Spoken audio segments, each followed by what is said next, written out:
لیکن جس میں حیا نہیں وہ مجلس میں آ کے بھی گناہ کرتا ہے، نگاہ حرام میں مبتلا ہوتا ہے۔ ایران کا جوان، نام ہے رضا، کہتا میں بڑا گنہگار، جو انچولی میں سن چکے ہیں لیکن جنہوں نے نہیں سنا ان کے لیے بیان کر رہا ہوں۔ نام ہے رضا، کہتا ہے مولانا میں اتنا گنہگار تھا کہ جب غصہ آتا تھا تو اپنی ماں پہ بھی ہاتھ اٹھاتا تھا، باپ کو بھی مارتا تھا۔ تعلیم نہیں تھی، تربیت نہیں تھی، عقل نہیں تھا، حیا نہیں تھی، یہاں تک کہ ماں باپ کی باتوں سے تنگ آیا اور گھر سے نکل گیا۔ میں نے ایک فلیٹ جا کے کرائے پہ لیا، اس پہ رہنے لگا۔ راتوں کو دوست آتے تھے، دوستوں کے ساتھ مل کے کبھی جوا کھیلتا، کبھی شراب پیتا، کبھی بدکاری کرتا۔ پورا سال میرا اسی طرح گزرتا۔ صبح کو جاتا تھا، مسافر کش کہتے ہیں، ٹیکسی میں لوگوں کو اٹھاتا کرتا، اور جو کمائی ہوتی رات کو آ کے میرا کام یہی تھا، عیاشی۔ کئی ایسے جوان ہیں جن کی زندگیاں ایسی گزر رہی ہیں۔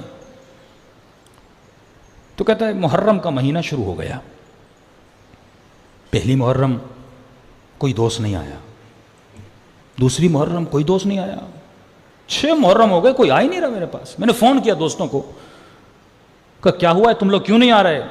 کہا رضا تجھے نہیں پتا، حسین کا مہینہ شروع ہو چکا ہے۔ ہم گنہگار ہیں لیکن محرم میں ہم تھوڑا احترام کرتے ہیں، یہ بھی حیا کا سبب ہے نا۔ اس نے کہا کیسا محرم، کون سا محرم؟ آ جاؤ۔ دوستوں نے کہا ہم نہیں آتے، عشرہ گزر جائے گا پھر جا کر ملیں گے۔ کہتا ہے گھر میں بور ہو گیا، گاڑی نکالی، روڈ پہ گیا، کیا دیکھا، دکانیں بند، بازاریں بند، تہران کی گلیوں میں گھومتا رہا، کوئی مسافر نہیں، جلوسوں کو دیکھ رہا ہوں، علموں کو دیکھ رہا ہوں، جتھوں کو دیکھ رہا ہوں۔ اتنے میں روڈ پہ ایک جوان لڑکی جا رہی تھی، گاڑیوں کو روک رہی تھی۔ میرا کام تھا مسافر کشی، میں نے اس جوان لڑکی کو گاڑی میں بٹھایا۔ کہاں جانا ہے؟ اس نے کہا سامنے، مجھے آپ اتار دیجئے۔ گاڑی چلائی، کہا تھا تو میں بد کردار نا، تہذیب تو میری کوئی تھی نہیں، تربیت تو کوئی تھی نہیں، میرے ذہن میں شیطان آیا، نیت خراب ہوئی، میں نے گاڑی کو پلٹا اور اپنے گھر کی طرف جانا چاہا۔ یہ جوان بچی پریشان ہوئی، کہا آپ کہاں جا رہے ہیں؟ میں نے اپنے ارادہ بتایا اسے، وہ ڈر گئی، کانپنے لگی، وجود کانپنے لگا۔ اس نے کہا تجھے شرم نہیں آتی، حسین کا محرم ہے، عزاداری کا مہینہ ہے، لیکن جو بے شرم ہو وہ مجلس سے بھی نہیں مڑتا، وہ جلوس میں بھی حیا ہی کرتا ہے، جس کے وجود میں حیا نہ ہو۔ اس نے کہا کیسا محرم، کون سا محرم؟ مجھے جو کرنا ہے میں کروں گا۔ کہتا ہے وہ رونے لگی جوان بچی۔ اس نے کہا محرم کا حیا نہیں کرتے، میں سیدزادی ہوں، میرا حیا کر۔ کہتا ہے پھر بھی میں باز نہیں آیا۔ اس نے کہا اگر میرے سید ہونے کا حیا نہیں کرتے، میری اماں زہرا کا حیا کر، میری دادی زہرا کا حیا کر۔ کہا جیسے بی بی کا نام سننا تھا پتہ نہیں مجھے کیا ہوا، غیرت جاگ اٹھی میری۔ میں نے کہا کہاں جانا ہے؟ کہا میں اس حسینیہ میں امام بارگاہ مجلس سننے جا رہے تھے، مجھے وہاں اتار دے۔ کہتا ہے میں نے گاڑی کو پلٹا، اس امام بارگاہ پہ پہنچا، اس خاتون کو اتارا۔ جیسے اتارا تو مجھے کہنے لگی کہ میں اپنی اماں زہرا سے تیرے لیے دعا کروں گی۔ تم نے میری ماں کے نام کا حیا کیا نا، تو چاہتا تو گناہ کرتا، میں بے بس تھی، بگڑ چکی تھی یہ منظر دیکھ کر۔ اور جب اس نے واسطہ دیا ماں باپ کے گھر جہاں پر ہے، گاڑی کو روکا اور میں گیا امی کے گھر، دروازہ کھولا، گھر میں کوئی نہیں۔ کیا کرتا؟ میں نے ٹی وی کو آن کیا۔ کہتا جیسے ٹی وی آن کیا تو اتفاق سے ٹی وی پہ جنت البقیع دکھایا جا رہا تھا، اور مسائے پڑھنے والا جناب سیدہ کے مسائے پڑھ رہا تھا کہ مسلمانوں نے نبی کی بیٹی کا حیا نہیں کیا۔ اتنے گھنٹے دربار میں کھڑی رہی لیکن حق نہیں دیا، اسی نبی کی بیٹی کے پہلو پر آگ بھرا دروازہ گرایا۔ کہتا یہ سن کر میرا کلیجہ پھٹنے لگا، اتنے بے حیا تھے مسلمان۔ کہتا میری آنکھوں سے آنسو نہیں رک رہے تھے۔ اچانک ٹی وی کی تصویر بدلی اور کربلا دکھانے لگے۔ پھر اس نے کہا اسی نبی کے نواسے کو کربلا میں گردن کے پیچھے سے کاٹا گیا۔